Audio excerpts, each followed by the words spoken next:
Thanks, Cameron. Just a couple more, couple of quick announcements. I also want to give a shout out to our StartupSac Golden, Silver, or Golden Platinum level sponsors. Without their support, we wouldn't be able to do a lot of what we do. So give a shout out to Nivagen and Smud, who are at the gold level or platinum level, and thanks to them, and we really appreciate the help that they give us. So take it away, Laura.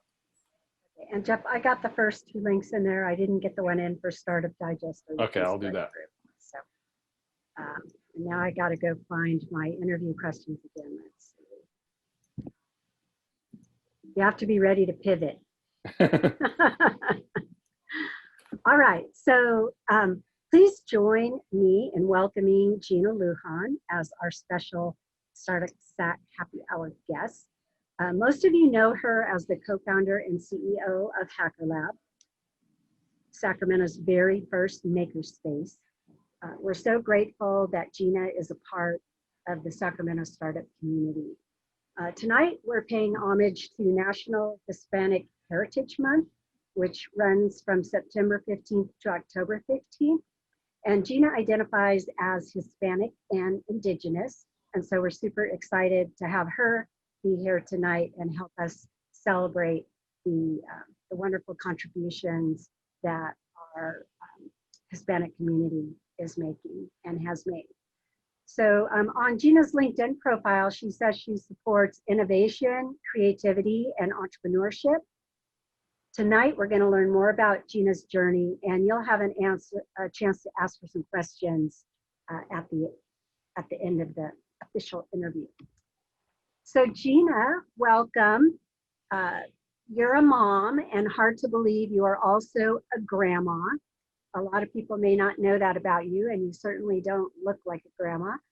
What we like to ask, my friend Rich Foreman with Startup Grind gave me this question. What is your origin story? Where were you born, and how did your Hispanic heritage influence your early life? So I am actually from Los Angeles. I'm from West Los Angeles to be exact, which is really a huge pride thing in my family. So from West Los Angeles, from a small area called Sawtell. And so I spent a lot of my time there. And I also spent a lot of time in the Valley. My parents were separated, so I went back and forth. And my whole family on my father and my mother's side is predominantly down in Los Angeles. So as far as I'm concerned, Los Angeles is my home and will always be my home. Growing up I was very much grew up in a Latino culture. I grew up in several different cultures, which was really interesting, but primarily the Latino culture, being Mexican American in Los Angeles, is very interesting.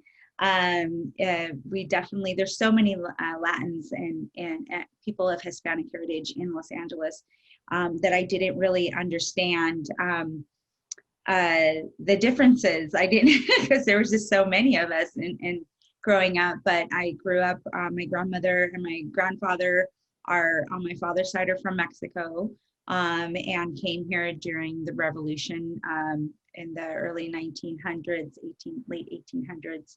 And then my mother's side have actually always been here in California. Their family is one of the first family settlers here in California. There's actually a town named after our family down in Southern California called Yorba Linda, which was part of the Machado Yorba family, which is my mom's side of the family.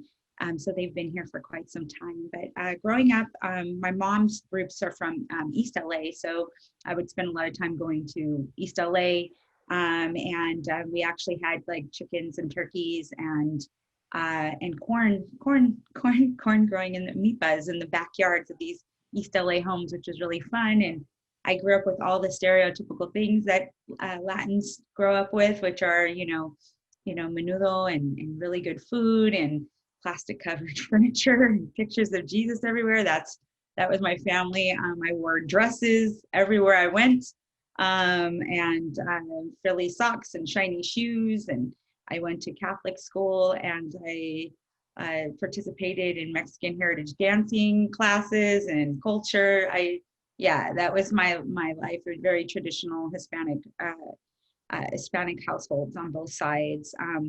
And then my mother, and then I also moved around a lot. So I lived with like different family members. So I have a lot of different influences from different cultures as well, which I think is very helpful and beneficial for me now, because I feel that it's helped me be a more well-rounded person growing up in my sisters and my brothers and my sisters are African American, so being exposed to their culture.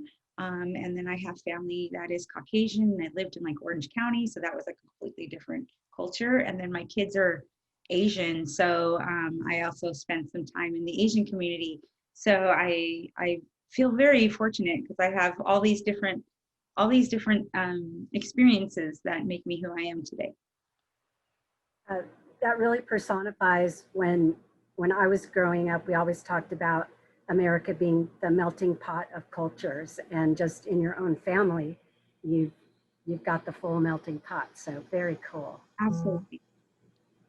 So something that really impresses me about you is that you're always working on a new idea or side hustle. And we'll get to like HackerLab and some of your bigger things later, but what are some of the solopreneur business ideas that you've started? So I've been an entrepreneur since I was about my first business as I was 21, and I was pregnant with my daughter.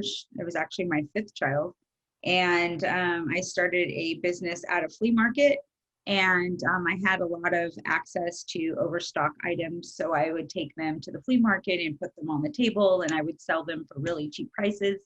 And I did that for quite some time, and I eventually opened up a store.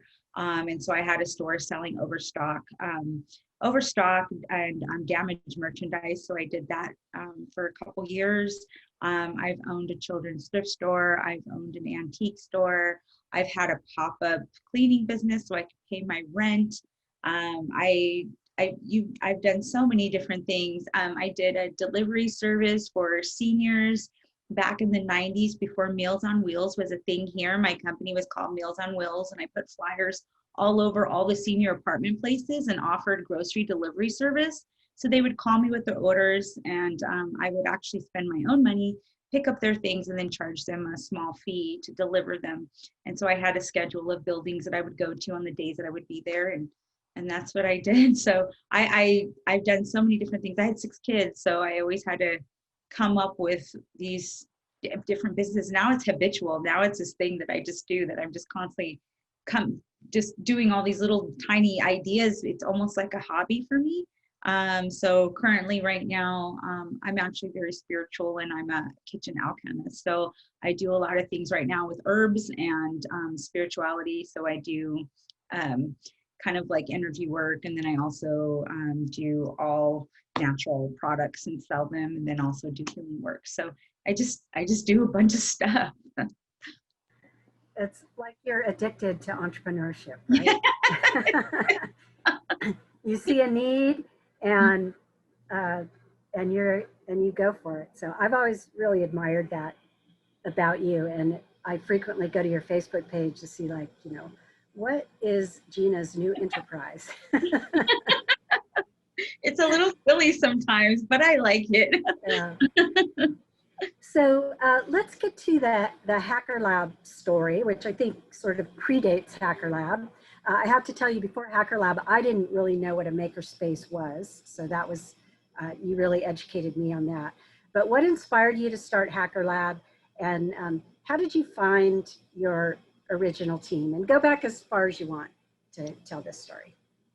So I actually left Sacramento for about 5 years, and I went to Oakland. I had hit kind of rock bottom with my life, and I always tell everybody I played all my cards. I didn't have any more cards to play, and I had lived a certain lifestyle that I could not afford anymore, and I felt like I didn't have any skills. and I didn't know what I was going to do. But I had gone to Oakland and I fell in love with the diversity there. And I wanted to move to a place that was culturally diverse. So I packed up my kids and I moved there. And I started a business. I started a web design business because I had web design skills for already like 10 years. So I was doing web design, and I was doing it on a freelance basis. And then I got a mentor, and my mentor was like, do one thing and do it well. And he introduced me to a few things, and my web design business got really big. We were #1 in East Bay. I went from doing like a couple $100 projects to $10,000 and $15,000 projects. And at that time I was living in Oakland. So I had this like little tiny cottage house in the lower hills. And then I had 3 teenagers at home, a dog, 2 cats, and a husband at the time that was a drummer. And so I was trying to meet clients at coffee shops, and I was trying to take calls, and it just was not working out. So I started looking for an office, and I got sticker shock.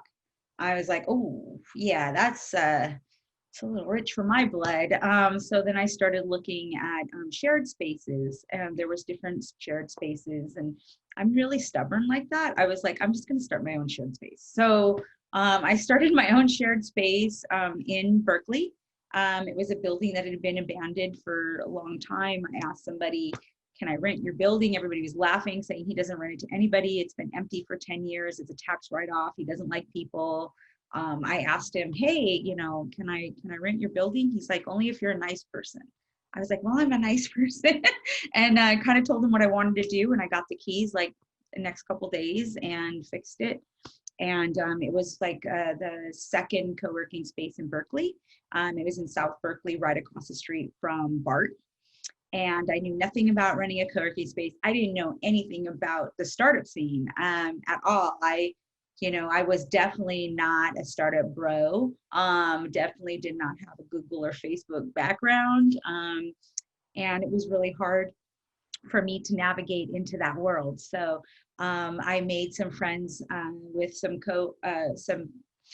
coworkers of mine in that space, and they happened to be somebody who had an exit at Facebook and an exit with EA Games, and went to a hackathon with him, won the hackathon, and started pitching to investors this fake, it wasn't fake, but it's this idea. And I would tell them, I don't really have a product, I just have an idea, I'm just practicing. They're like, okay, 1, 2, 3, go. And so I would just pitch, and I was like all the big ones, like Blue Run Ventures, and all these big giant investors that people wish they could get in front of. But because I won this hackathon, I was invited to these things. So and then I had to move because the house that I was living in for 4 years was actually in foreclosure the whole time, and I had no idea. And so culture shock again, sticker price.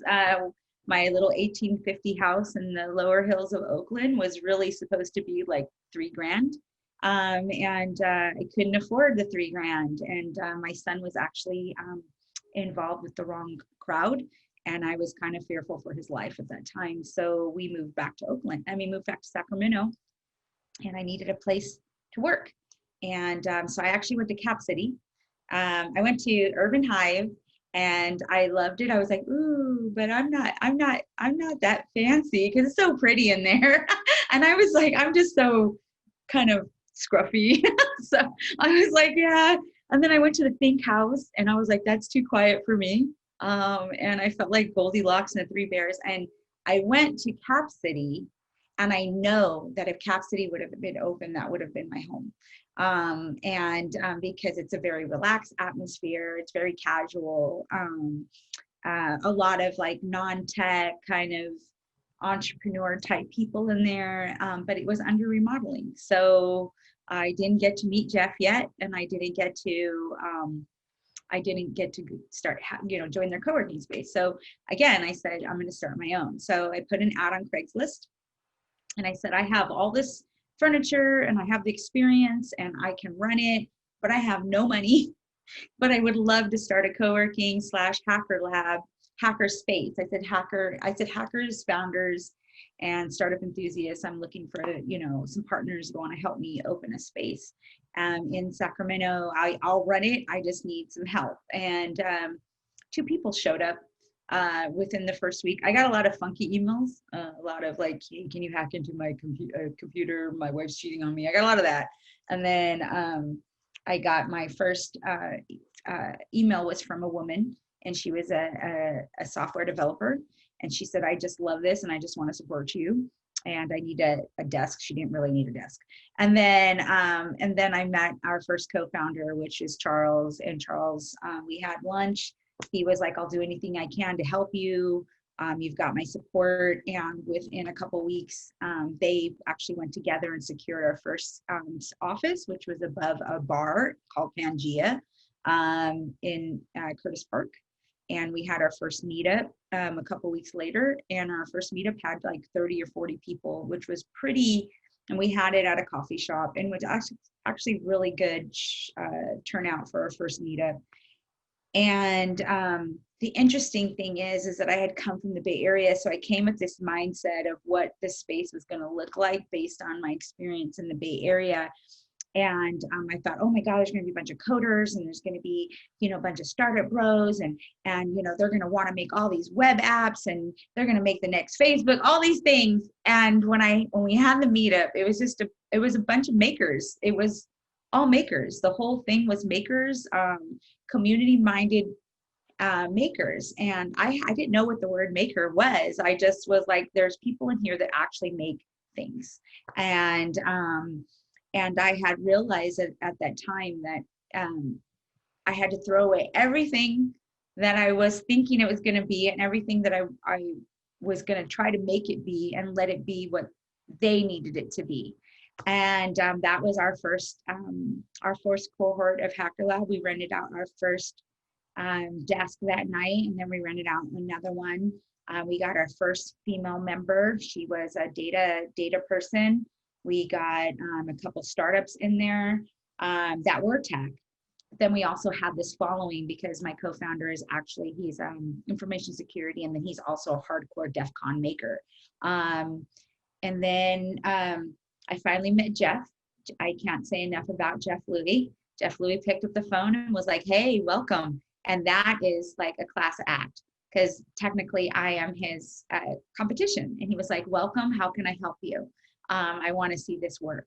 And he introduced me he took me and Dan Cassis Murray to go meet Sarda.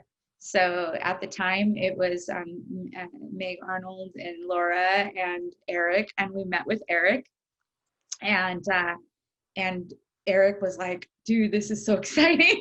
So he came and helped us, and I'm a people person. I'm I'm really good with ideation.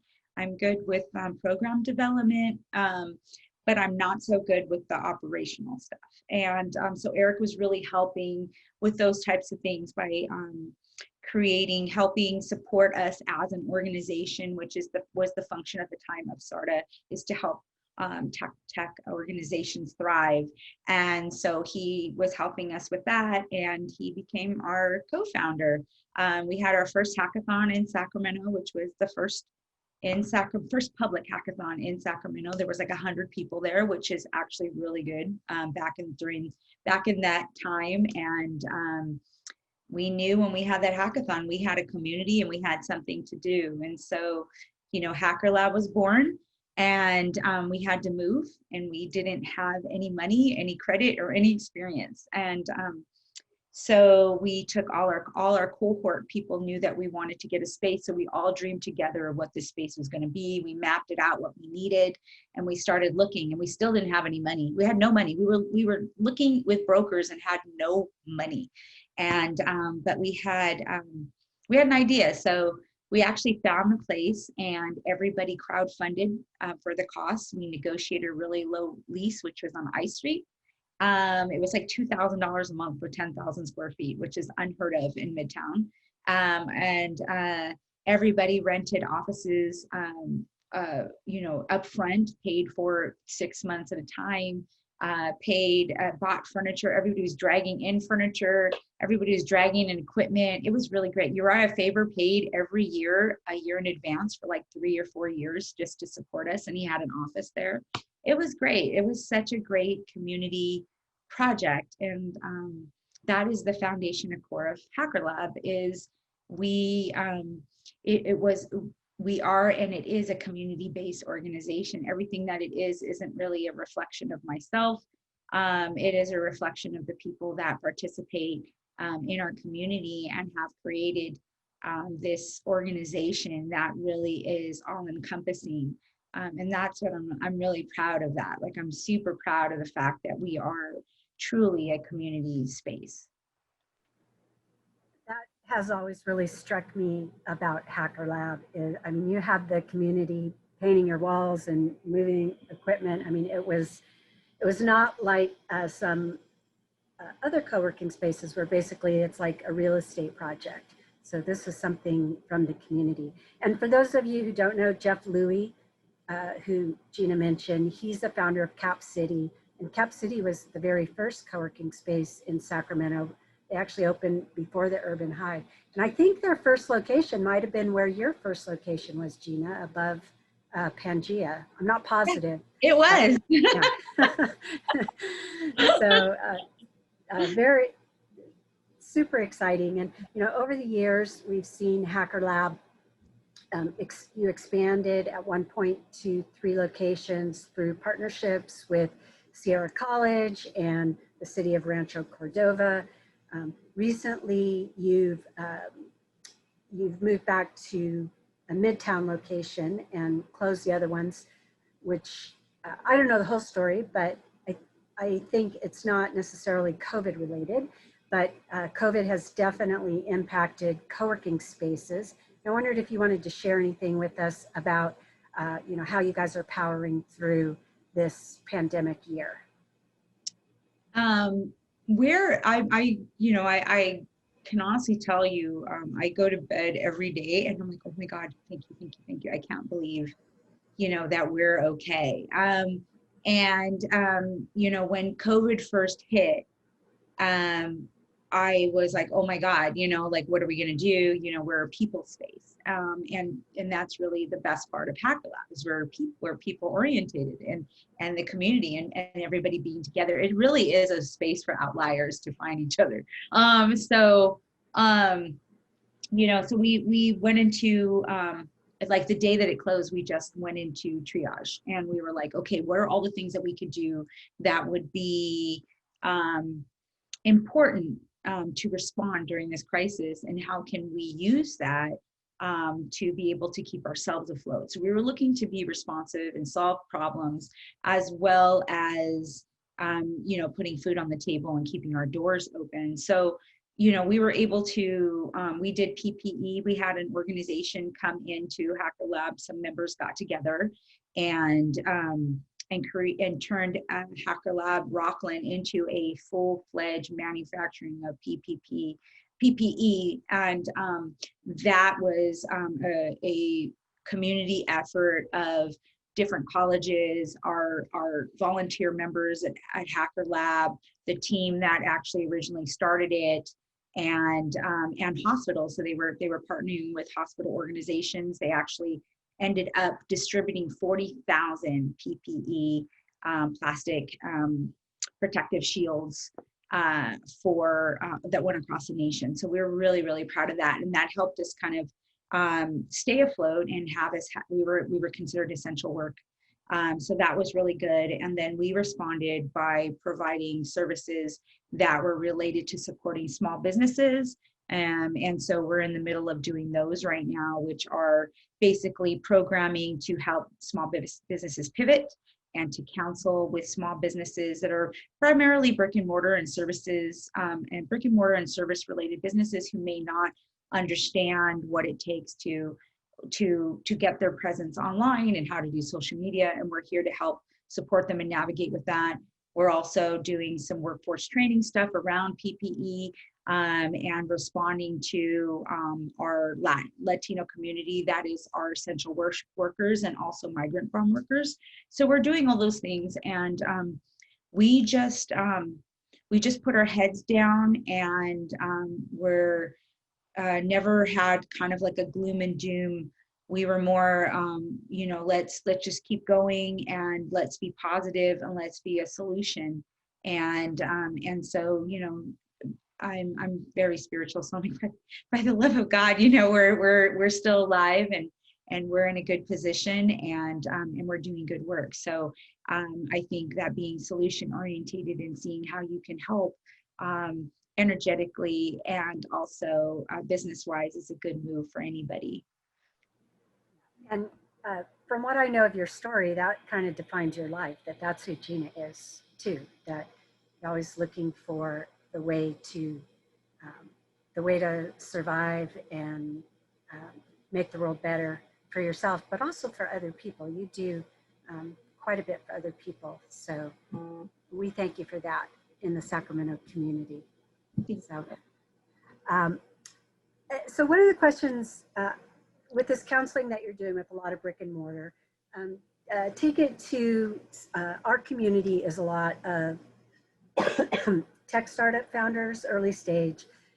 What are some of the lessons learned from what you went through at HackerLab to keep the doors open through COVID-19, and also what you learned in helping other businesses?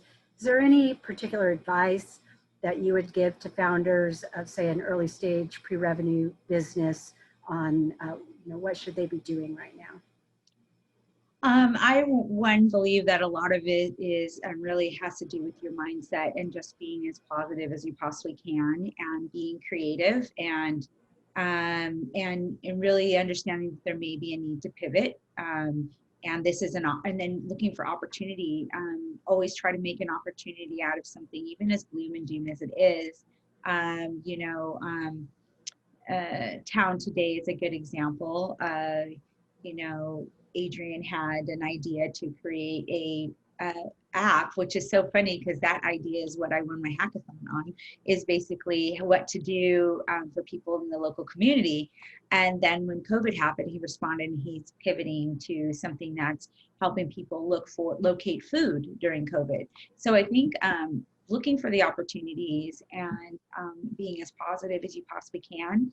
And I will say that the one thing about being in any kind of startup is understanding the culture of living minimally and making the best of what you have.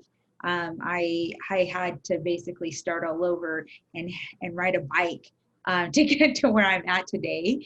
So I think that's really important too, that all of these things are just temporary. And once you understand that you're just in a temporary position, and that this is just part of the learning experience, this is just part of it, and you just keep going.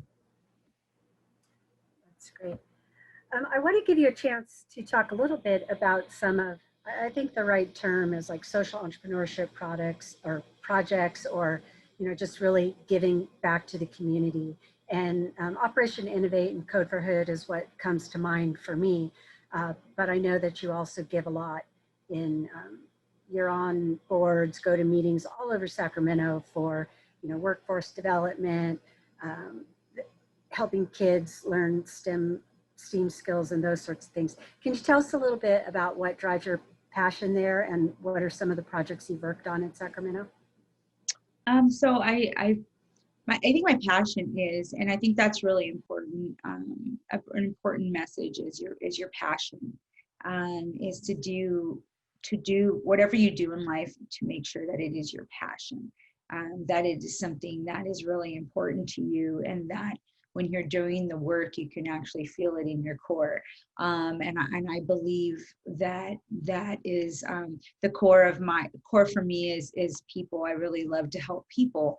And even more so, I like to help people who have walked in the same paths that are very similar to mine. So I've done a lot of work with other organizations and helping advise and support initiatives. Like, we have a prosperity plan here for our region. I try to get involved in homelessness, because I was homeless at one point in my life. I've done speaking engagements with women who are homeless and have been incarcerated before.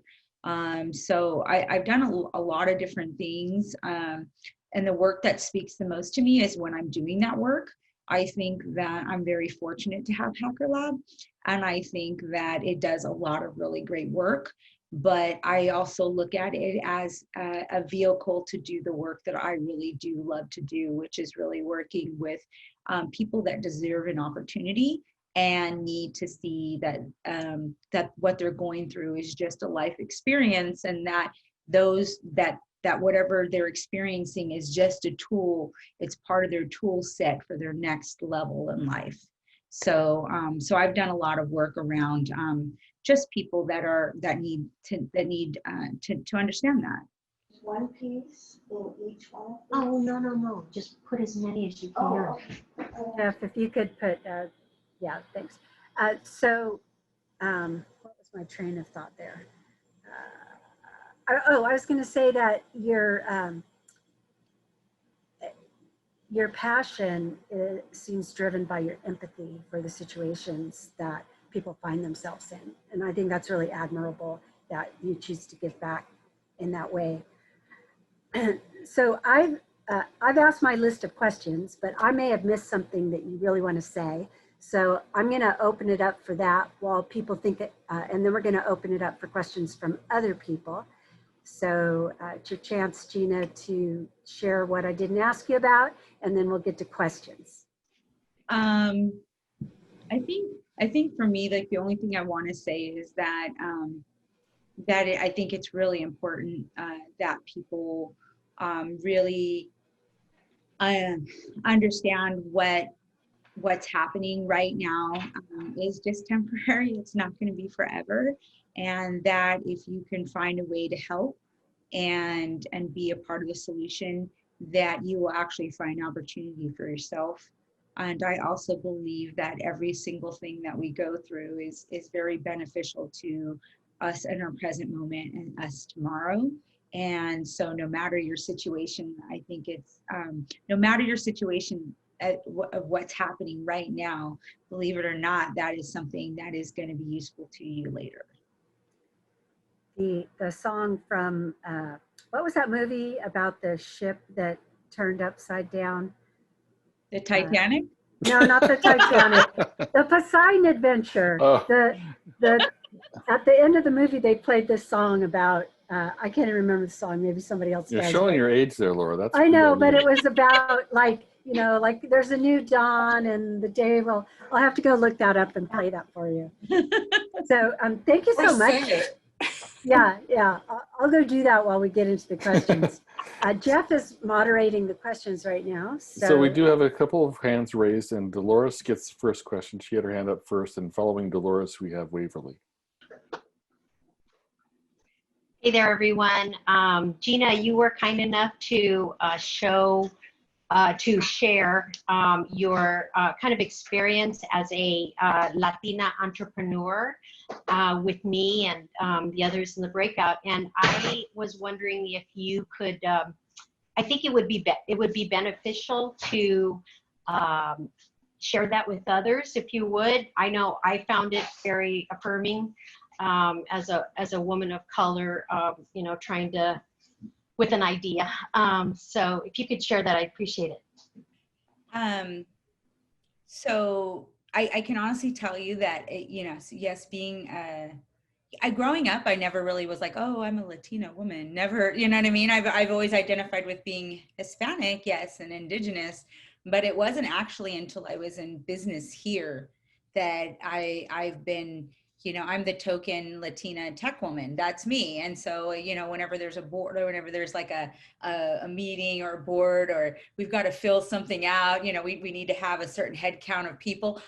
That's me. I'm the token, you know what I mean? I'm the token Latina. So, and that's been really interesting because I come from Los Angeles, and, you know, I've lived in the Bay Area. And so to be, there's not very many of women that are in tech that are founders or co-founders here, and in this capacity, as far as like, you know, there's not a lot of makerspaces or, you know, things like that. And so it is sometimes it's different. It's been a little difficult. I will be honest with you, I've never allowed that to deter me. I've never allowed the fact that I'm a woman or that I'm brown or anything like that really deter me as far as like people's behaviors to me. I've literally had people not shake my hand and shake Eric's hand, and I'm like, go get his money. You know what I mean? Like, I just kind of laugh at it because, you know, we're raising money. I'm like, you know, that guy's that guy's a jerk, but go get his money. You know what I mean? So I really look at bad behavior as ignorant. And so, and so I ignore those things. And then as far as, I'm not really sure what you want me to touch on, but it is definitely different to be a Latina here in Sacramento. I do believe that in larger places like Los Angeles, there's so many Latinas and there's so many different degrees of what it is to be Latina in Los Angeles. Here, I find myself being a very different Latina than a lot of our culture here. And it's not saying that I think I'm better or anything like that, but I don't find a lot of people who are like me. I'm told I'm actually not Latina enough sometimes because I talk the way I talk, or I'm married to a white man, whatever it is, and if I was in Los Angeles, that wouldn't be a thing. If I was in the Bay Area, that wouldn't be a thing. But here it's a thing. And it's very interesting because I work with a lot of Latin organizations that feel like the Latin culture here is very much like the 1950s. And so we're working to change that. Like we literally have very segregated barrios here. And not that those aren't in Los Angeles, but there's definitely, it's definitely different here as far as the Latin culture as opposed to living in other places. And it's been kind of, I moved to Oakland for that. I moved away from Oakland just so I could live in a place that was diverse and that understood my multicultural background. I've been told by Mexicans that I act Black because my sisters are Black. I've been told that I act white. I've been told, I'm not Mexican enough. I've been told all kinds of stuff. And so it's really hard being whatever type of Latina I am. And specifically, even it's been really hard here that I had to move somewhere for 5 years just to find a place where I felt that I could just blend in and just be myself. And so, yeah, that's what it's like for me to be Latina here in Sacramento. Yeah, thank you. Thank you. I appreciate it. Okay, Waverly, you're up. Hi, Gina. I was really inspired by your story. It really reminds me of my mother. She was a single mother when I was young, growing up. Had 4 kids, but you had 6. I was like, wow. So I'm curious because I'm a young budding entrepreneur and I'm starting out, and I'm wondering how you manage your time, and then how does that affect your leadership style, and what do you think is, the best way to go forward when you're doing outreach on such a massive scale, trying to tackle such big problems, that we see? So one-time management doesn't exist. It just doesn't. People can come up with all these check boxes and notebooks and Google calendars and all of that. At the end of the day, it doesn't really exist. Like balance doesn't exist. And I've come to terms with that. And I don't mean that in a negative way. What I mean by that is that you just kind of got to go with the flow, like, because life is ever changing.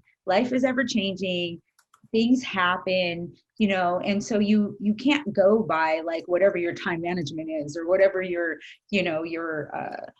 ritual is, because life is not programmed in that way. So, and it actually took me about 8 years. I've been doing HackerLab for 8 years, and I actually have a disorder where I have severe insomnia and chronic pain. And I spent a lot of time really beating myself up, and I went into deep depressions because I couldn't function like I would see everybody else running circles around me, and I felt like I wasn't doing enough.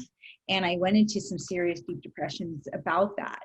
And because I would compare myself to other people, I would compare myself to how they're achieving. I would compare to all the note takers and the check boxes and the people up at 6 jogging and, all these things. And then I started going through my day. So I started telling myself at the end of the day, all the things I would do. And I'd be like, okay, well, I got up and I slapped out a program. Then after the program, I had like 3 meetings. And after the 3 meetings, then I answered like 50 emails. And then after that, I went to another meeting. And then I'm like, holy crap, I do a lot in one day. And it may not be in that fancy little agenda thing or whatever is good for other people, but it worked for me. And once I realized that as long as I get whatever I need to get done and the way I need to do it, at the times I need to do it, it will get done. And so if I feel the need to work until 11 because I started at 3 because I had a bad insomnia night, I'm totally okay with that. I'm totally okay with the fact that sometimes I sleep in till 10:30 because I didn't go to bed till 4. But nothing never gets done. It always gets done. We just are so bad at beating ourselves up. Like, we're so horrible. Like, we're mean to ourselves. We really are. We're really mean to ourselves.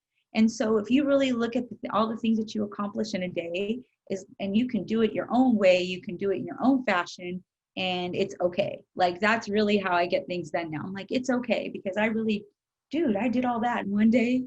I'm proud of myself, but for years it was bad. It was really, really bad. And my disorder actually checks me out. So I actually would suffer from foggy brain. So I would sit there and you'd be talking to me and I wouldn't hear a word you were saying. And that was really bad, because I would like literally just go home and just feel like a complete loser. And so I had to kind of change that. And so I've come to this conclusion that life is always changing. Every day is different. COVID has proved that. Everything, you can't plan it. So, we can do our best and write them down and make sure they get done. But I believe that, whatever works for you is whatever works for you. And as long as you get it done and you're happy, that's all that matters. Awesome. I see no Zoom hands raised, and nobody's entered a question in the chat. So I've got one lined up, but I want to defer to somebody else. If anybody else has a question, I don't want to intrude on that. Nobody? All right, I will. Got questions, but I've been asking them. All right, well, so I will go. So Gina, you talked a bit about community before, and the community that you established at HackerLab.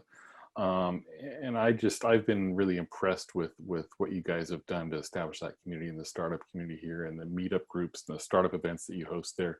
So I'm wondering if you could talk a little bit more about the importance of cultivating that community here in Sacramento, and maybe specifically about how that sense of community might help us recover and rebuild from all this stuff that's going on, the COVID and all the things. Yeah. So community is everything. Community is everything. No great thing has been done by itself. Everything's done. I don't care who's on the front line. I'm literally nothing without my community, and I'm nothing without my team. Like, they're freaking, they make me look good, and I believe that community is super important to problem solve. There is something that happens when people get together. There is an energy that comes together when multiple people with different ideas, different beliefs, and they come together to solve a problem. And that, when that happens, the ego is gone and everybody's working together. And that is just a really beautiful thing. And I really pride myself on that. I believe that anything can be tackled when you bring people together who are passionate about solving a problem, or passionate about developing something, and they remove that ego, and they're able to kind of move forward and do that.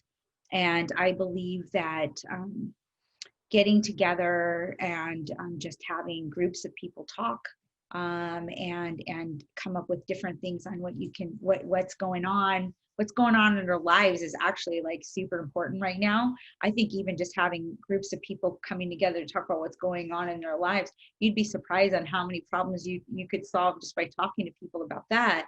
But the importance right now really for COVID, I think, is that right now we are, even though we have this, a lot of us are at home. We're at home, we're away, there's people that are suffering from depression. There are people that are losing their jobs and losing their homes. And I believe that us realizing that no matter our differences, at the end of the day, we're all here for each other. And I think that's really important. And so if we could find ways to reach out to people through the groups that we have, or create new groups, I think that we would be able to even just solve the problem of people just having a sense of disparity. And I think that's really important right now. I think the sense of disparity is an issue right now. And I think the sense of connection is a problem right now. Social media has become basically a very vile thing to me. I have actually deleted Facebook off my phone intentionally, just so I can keep my mind on positive vibrations and high frequency. So I think that if we could utilize the groups that we have now to reach out to other people, or even create groups just to be able to keep in contact with someone else, that would be the most helpful thing right now. Is that I think that people just need that connection, and real connections, not superficial ones. Like I was doing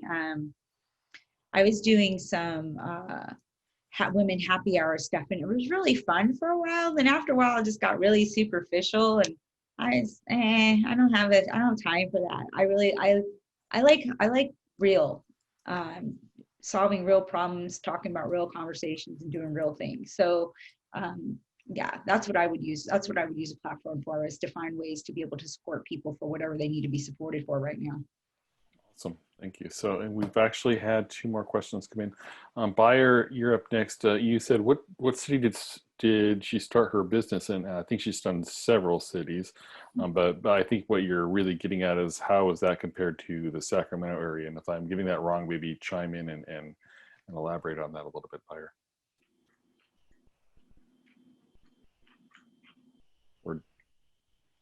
Should I answer it then? Yeah, just say it. So basically, I'll interpret it. How does starting a business here in Sacramento compare to the other cities in Oakland or LA where you started your businesses? So I actually left initially Sacramento because having a business here was really crappy for me. So I had left initially because I was like, boo on Sacramento. Like that's how I felt at that time. I was like, boo, you know. And then I went to the Bay Area and I was like, yay, you know, and I did, you know, I started the web design business and all of that stuff. And that was really great. And the co-working and stuff. I did run into the superficialness of the Bay Area. And there it was there. And it was like, I actually, when we won the hackathon we won, nobody would sit on our table or join our team because we had Windows laptops. It was the weirdest thing. They were like, oh, hell no, I'm not getting on your team. Windows. And it was like watching Mean Girls. It was so bad. And it was like, they were like bro, like beer guzzling. It was bad. It was so bad. And that's where my disconnect was. I was like, what is this? What's happening right now? And it was actually really hard for me. And had I not won the hackathon, I wouldn't have been in. I was, you know, this non-cool looking, you know, I didn't have a cool backpack or really cool Converse. I didn't, you know what I mean? I was broke and I had old windows and, you know, I didn't fit the look at all. And so it actually was a little difficult for me once I got to that point. And then when I moved back to Sacramento, geez, what a difference 5 years made. Like, I cannot tell you how wonderful, like, my experience has been. Like, I came back and it was like a new place. It was new people. And I'm really, really lucky to have come at the time that I did, because I've been genuinely supported through this community. Like, just like we're just a big giant hodgepodge of it's like a forever high school class, and we all know each other. We're all very supportive, and I feel very fortunate. Like right now, like I think it's a good time to start a business in Sacramento. I think it's a real, like we're in this like renaissance, and I think that if you're going to do something, doing it in Sacramento is a good move. I really do. I can't say enough about my experience the last 8 years and the people. You know, it's good. Awesome. Nice. Thanks. So Stephen, you're up next, and then following Stephen, we've got a question from Arlene. Very good. And part of this you probably answered a little bit in community. But one of the things, I grew up being told the world was equal. So I like to say that at one point in time in my career, I became a Girl Scout leader. And at that point in time, I had to take off my equality blinders and started to realize and see the world for how it really is and how other people see it. Where can someone like myself, where would you encourage people like myself that have privilege, that have access, to get a better understanding on how to be a better ally, to be a better supporter in this community, just to learn more about the people who are different from them? So one, I think it's such a tough conversation right now, because I believe it starts in the heart. And so, you know, the fact that you're asking these questions and that you are a Girl Scout leader and you are doing what you do, I think that really a lot of the stuff that's happening is really related to your people's hearts. And so I thank you for asking that question. And you know, you could direct people. Like, I spend a lot of time reading history. I don't read social books on how you should act or you should behave. I think that's a bunch of garbage. But I do believe that if you're genuine and authentic, that's what really matters. Be a genuine, authentic, good human being. That's really all that matters. But if you really want to understand, you know, read books and watch documentaries and understand and really, you know, empathize with the conversation that we're having is no different than the conversation we were having in the 1950s and 60s, and the same conversation that Hispanic people were having in the 20s and 40s, and the same conversation people were having in the 1800s. The conversation's never ended. This is the same conversation. It's never ended. And it's always been the same. The difference is that now we have media and access to things where we can spread awareness differently than we've ever had before. But there is no way for you to be other than just being a really good human being. And it seems like that's who you are just by asking these questions so authentically. Yeah, like I said, I don't believe in the self-help. Like, I really don't find like these Dear White People or any of those kinds of books like helpful at all. If anything, I find them offensive, because I don't need anybody to tell my friends or my family or my children how to be good human beings. You just are a good human being or you're not. That's just the way it is. You can become a good human being, but there's no book that's going to tell you how to do that. Awesome. The next question comes from Arlene, Arlene, why don't you go ahead and ask the question, but it's about the challenges to being a woman among the guys with coding and hacking, etc. Arlene?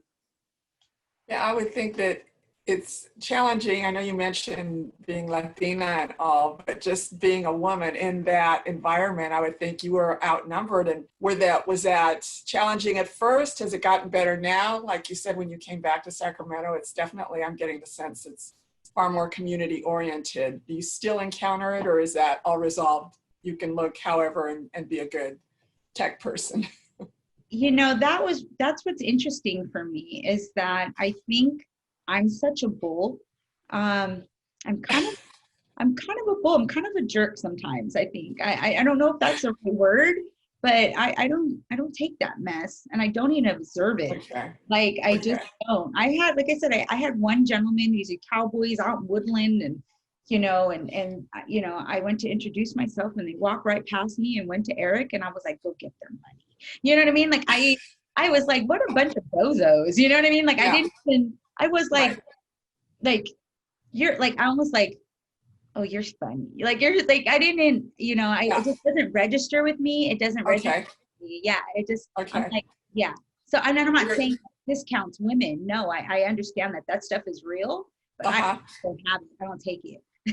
Well, I totally get that, because to me, if you look for it, you find it, good and bad, you know?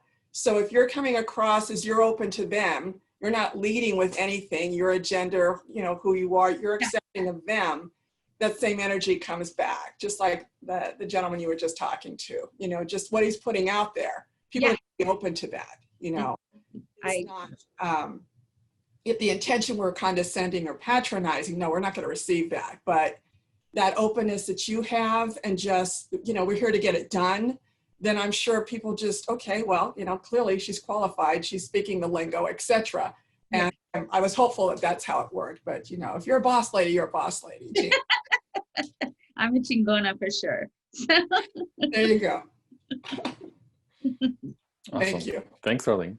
So any other questions? I don't see any more. If I'm missing a hand raised or anything in chat. Gina is a boss, says Mariah. And Laura is raising her real hand. Go, Laura. I couldn't find my Zoom hand. Some of the folks here will be interested in this question, and others, their eyes will glaze over. But we both started in Sacramento's, I'll call it entrepreneurial ecosystem, around the same time. I got here about 2008, but became more involved in community probably a couple years later. I think things have changed a lot, and I think organizations are working better together right now. And I wondered if that's your same perspective. And if it is, and I know you sit on a lot of these committees that I just read about in the newspaper. So I just wonder, what are you seeing? Are you hopeful in even more collaboration between the economic development groups? And what do you think in terms of spending, supporting the entrepreneurial support organizations? What do you see coming in the future? So yes and no. Yes, I do believe that we are light years away from how we used to be. I do believe that there's a lot more collaboration. I believe that the collaboration is still within the same circles of people. And they're wonderful people. And I don't mean that in any negative way. But I do believe that if we want to get the work done that we want to get done, that we need to reach outside of ourselves and really bring into the fold the organizations and the leaders that need support to do the work that we are not doing and that we need to be aware of. And I think that that's a conversation that everybody's having. And like, how do we do that? And I think that that's going to happen, but we're still kind of in the beginning of discovering that. And as far as like economic and workforce development and what's to come, I'm hoping what's to come is more opportunity as far as investment and in our neighborhoods that need that opportunity. And so I think that's coming. I would like to see more investment. I'd like to see more true investment. I'd like to see more true investment without being, what is the word? Condescending. And so I think I'm so tired of the word inclusion. I'm tired of the word disadvantaged or marginalized and all of that. But I would, and I do believe that that opportunity is coming for people of color, and I do believe that we, as a region, are working very hard to have conversations that are hard and are important, and everybody's scratching their heads on how to do that as organizations. And it's interesting to sit back and watch, because I'm like, come on guys, let's just go in there and talk to everybody. That's just not how orgs work, and so, like the little kid in me is like, let's just go talk, and everything has to be, the cities and orgs just have to have plans to do these things, so everything moves slower. But I do believe that that's coming. And I believe that the only way that we're going to grow into the metropolitan city that we think that we want to be is to be intentional about not leaving anybody out of the conversation. And I think that we're really working on that intention. Fantastic. Cameron, you have a question. Yeah, so my question, Gina, was kind of flipping it, what can we as a community do to support you and HackerLab and continuing to foster the maker movement? And, you know, just how can we support you? And I know you're a person of service, and so just how can we support you in continuing to grow the great work that you are already leading? So one, thank you so much, Jeff, Laura, and Cameron, for having me. Thank you to Sac State and StartupSac. This is really, wonderful, because it does put us, out there and in the public eye. So this type of stuff is really important to us as well. Equally important. So thank you for this. I think one is really getting people to understand what a makerspace is. We're still having a hard time explaining it to people, and I think that people think it's a high-tech place, and that it's not for them. That you're going to go in there and hack. I still believe people think that, and I do think that we think that we have hardcore tech in there, and I think that people feel a lot of people feel intimidated about HackerLab, and so just informing them of the types of things that you can do at HackerLab, and pointing people in our direction. We definitely support creative people who are looking to explore, their ideas, and definitely, yes, we do have tech there. Yes, we do, but it's just a hodgepodge of all these different things. I mean, we have jewelry making classes, and we have photography, and we have laser cutters, 3D printers, woodworking, you name it, we've got it there. So it's for everybody. HackerLab's definitely for everybody. So I'm just helping us kind of get the word out that we're not, this super high tech place that you have to be this tech guy or woman to come to. It's really for everybody, and there's something for everybody there. So before I get to Mariah's question, Villian Gomez asks, I know you guys used to do tours at HackerLab. He would love a tour. I'm wondering if you guys are still doing tours. Yes, we are still doing tours. We're doing one-on-one tours, and our classes are now one-on-one. So, which is so interesting. This is where the opportunity comes in. So, we've been wanting to do these one-on-one kind of things for a long time, but financially we're like, I'm not sure if that's really a good business move. But then COVID made it so we have to do one-on-one classes. And people have been contacting us through the roof, because how intimidating it is to look at like a shop bot or look at a welder and just be like, and you're in there for like 8 people and you don't want to ask questions. Well, you could actually get one-on-one classes, which is really cool. So for a tour, you can email either Christina@hackerlab.org or info@hackerlab.org, and someone will schedule you a tour to come on in. Awesome, So thanks for that. Mariah, you are up. What's your question? Thanks so much, Gina. So much of what you've said tonight just resonates, and I'm just always so inspired by you and the fact that you've gone outside your comfort zone, and you're just such a dynamic speaker and inspiration. So my question is about the comment that you made earlier about inclusion and disadvantage and all of those things. And I like to tell people, if they wouldn't have to work so hard to keep us down if we weren't amazing. So exactly. But my question is what are some groups or communities that we should be looking at, and what are just some thoughts or ideas about how we can build better bridges? So I think really honestly is I would really love to find a way for people to actually have some kind of grassroots street organization going on, and really somehow having some kind of guerrilla marketing that's around these communities, or having even social gatherings social gatherings at parks and recreation centers once we open back up, but to talk about all the different things that we have available, and talk about people's ideas. What do they want to do? What are their ideas? What are their dreams? What is the problem? What is the problem?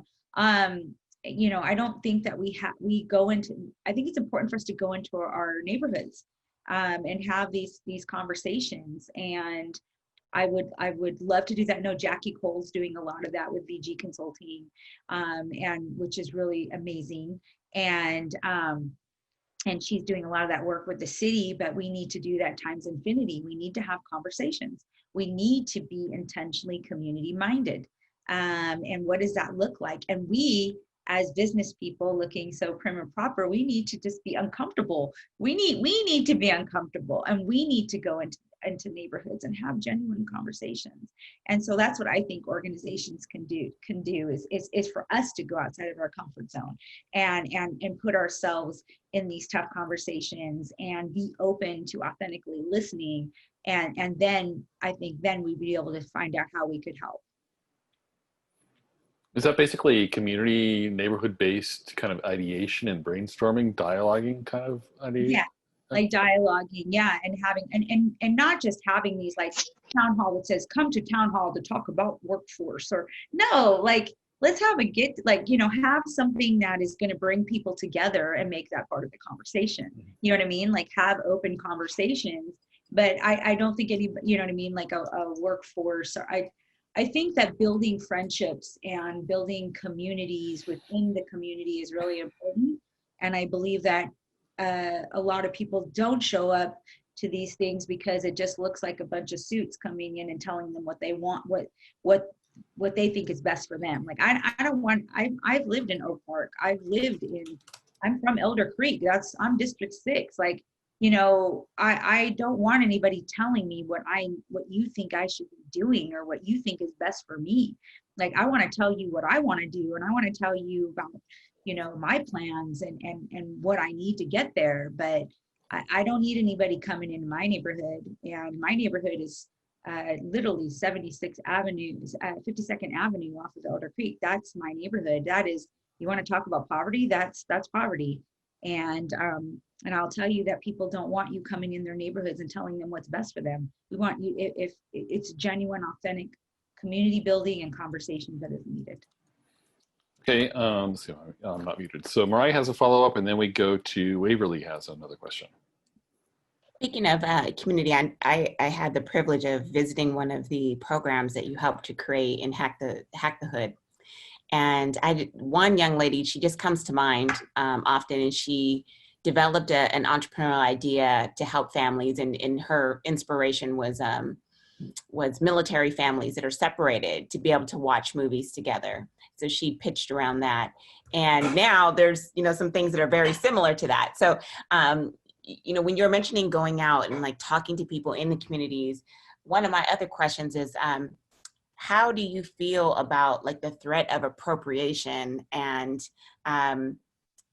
you know, going into communities and just like gleaning ideas without, you know, giving, you know, attribution and, you know, actually not, you know, and sorry to use this word, but actually including people in the execution of their ideas rather than just stealing them. So I just want to know if you had any thoughts or experiences around that. Yeah, and that's been my one of my frustrations with even just being on the Measure U committee is, and that's why we were coming up with participatory budgeting, which is what we're proposing for the city. We have an ad hoc run by Deborah Odo Kent, and there's a couple other people on that ad hoc that have been working around the clock to get city council to put aside some money, significant money, that we can use for participatory budgeting, which basically is a program. They have it in the Bay Area, and they've had it in New York, and it's amazing. It basically gives pots of money to different neighborhoods, and they work with the community the communities there. They have their own organizers, and they get the community together, and they talk about and discuss their problems within their community, and then they actually vote on where that money is going to go, and then they run their own programs. And that is really what needs to happen. Is I am so against going into neighborhoods and trying to tell people what they want, what they need, and we're going to push this program, and we're going to do this and this and that, and this is what's best for them, and it's the most. We're going to continue to have these conversations over and over again if people continue to do this. So I'm really excited about participatory budgeting. I think this is a step in the right direction for the city. I'm really hopeful that this is going to happen, that we're going to put some good money into the neighborhoods and allow them the opportunity to and allow is not even the right word, give, God, what is the right word? Because allowing is such a horrible word, but basically providing them the funds to be able to narrate what's happening in their own neighborhoods. I think Waverly, I think you're up next.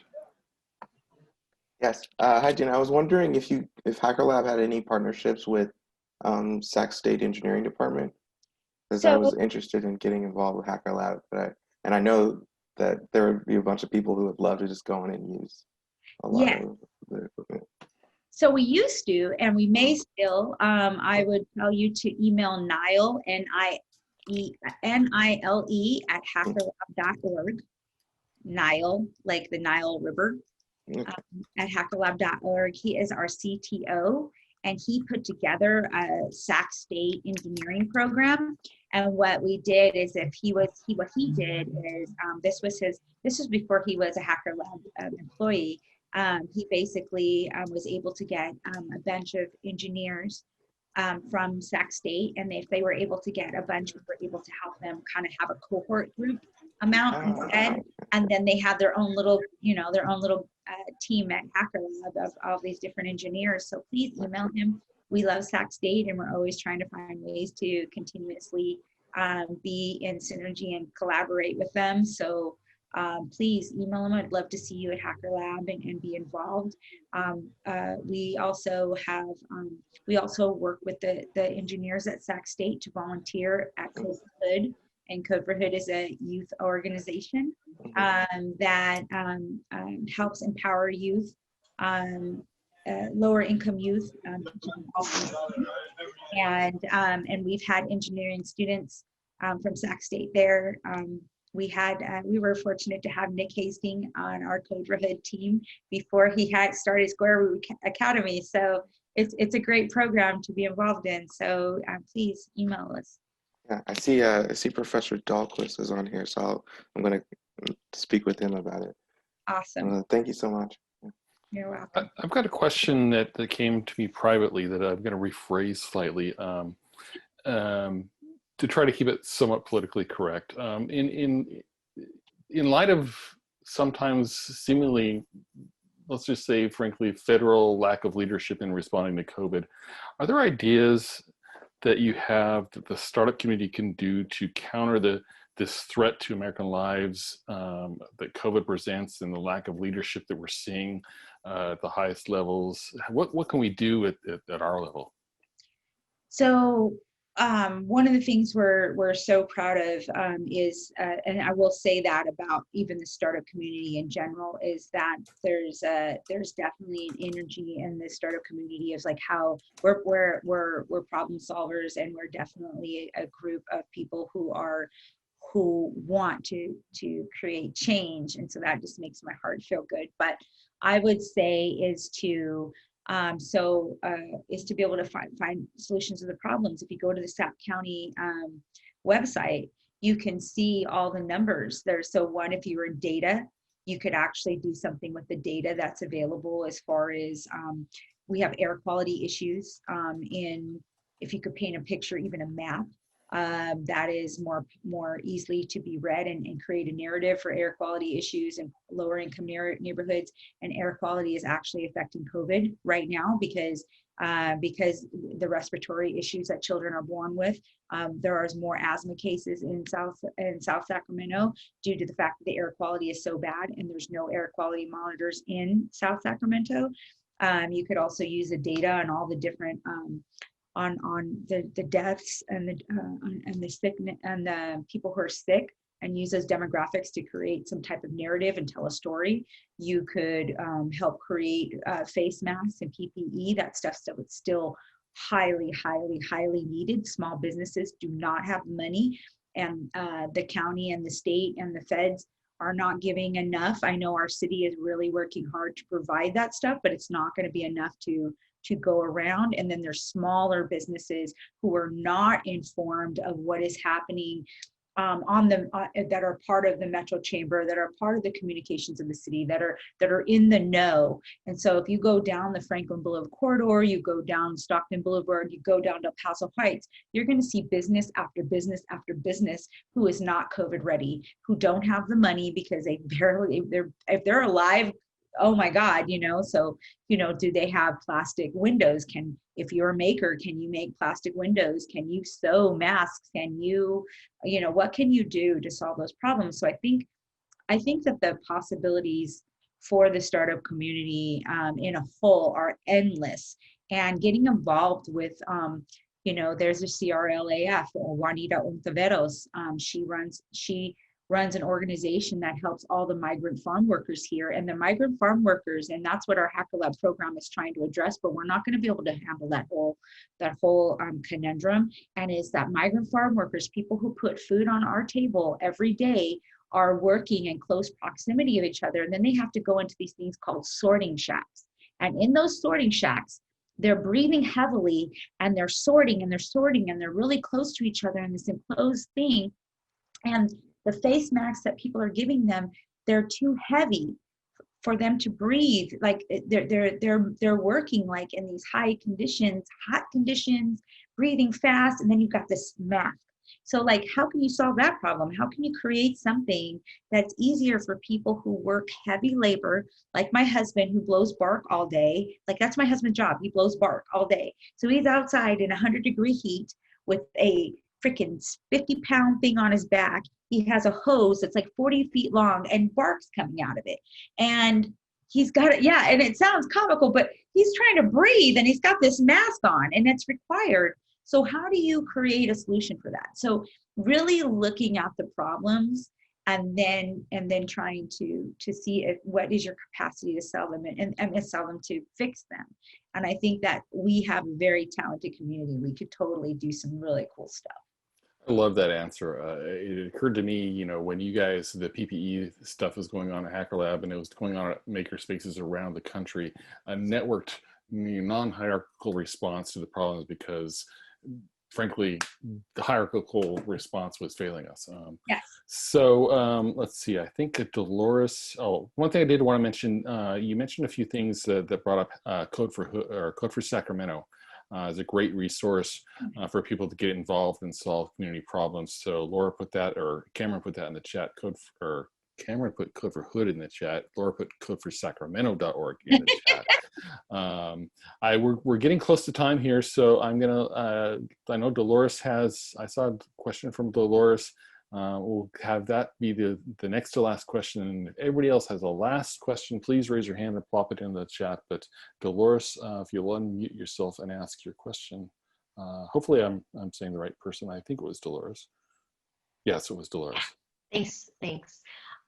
Gina, I was wondering, like I'm one of those that gets intimidated when I go to HackerLab. I don't need anything soldered. But what I do need is I need a place where I can that can facilitate connections for me, for an impact venture, like for graphic design help and app development.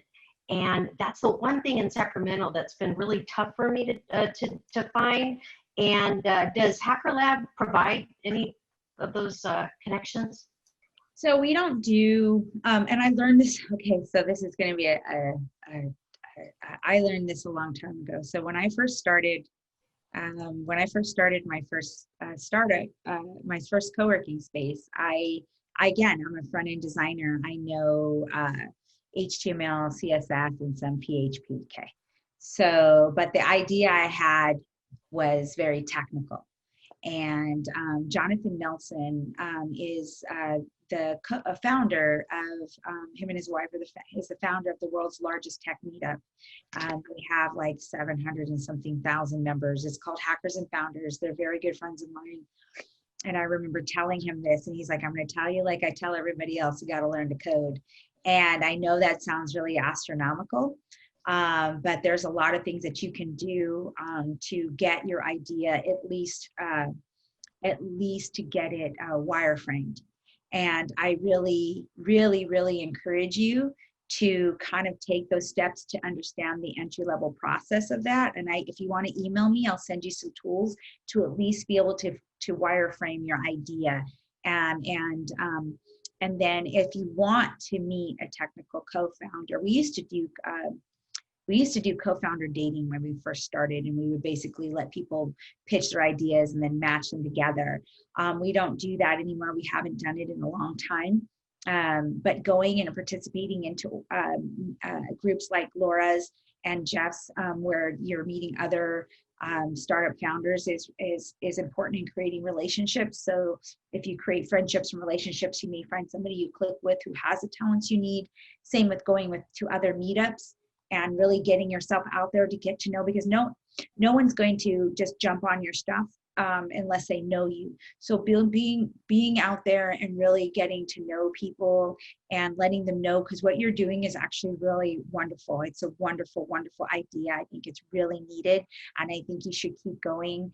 And I think that people just need to know more about it. And I think that and if you're able to just get a little bit farther in the development of it, I think it'll come to fruition. But if you want to email me, I'll be glad to mentor you and give you some guidance as to some next steps. But definitely keeping in this circle, participating and continuing to participate in this group and the groups that Cameron hosts as well, and just really getting to know the community and people is really the first step. Thank you so much. I definitely will email you. Appreciate it. Awesome. And for those who didn't notice, I think Laura pasted in Gina's email address in the chat room. So I haven't seen any other questions come up. So I think we're about on time.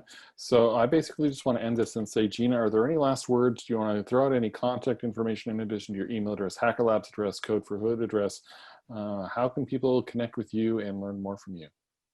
You can connect with me at gina@hackerlab.org. That's my email, so feel free to send me an email. I'm not on Facebook so much. You can also connect with me on LinkedIn. And also, believe it or not, Instagram. So at Gina Lujan at Instagram. I actually check Instagram more than anything else. And just really thank you so much for having me. I really, really appreciate it. I'm very honored and humbled the work that you do, and the work that StartupSac does is really, really important. And I'm so excited that Cameron is at Sac State. I'm just out of my seat and excited about it and all the changes. So just thank you so much. I really appreciate it. And if anybody needs any help, please reach out to me. I'm here to help and mentor and guide and just conversate and just have really good conversations about, good stuff. Awesome. Thank you, Gina. Thanks again. And I see you as one of the giants in the community, and maybe, StartupSac and HackerLab and Carlsen Center, we come together more and we can really make a difference here in Sacramento. So let's collaborate some more. Yes. Awesome. Thank you for coming out, and thank you all for showing up, and be safe out there, and good night, everybody. Good night. Bye-bye.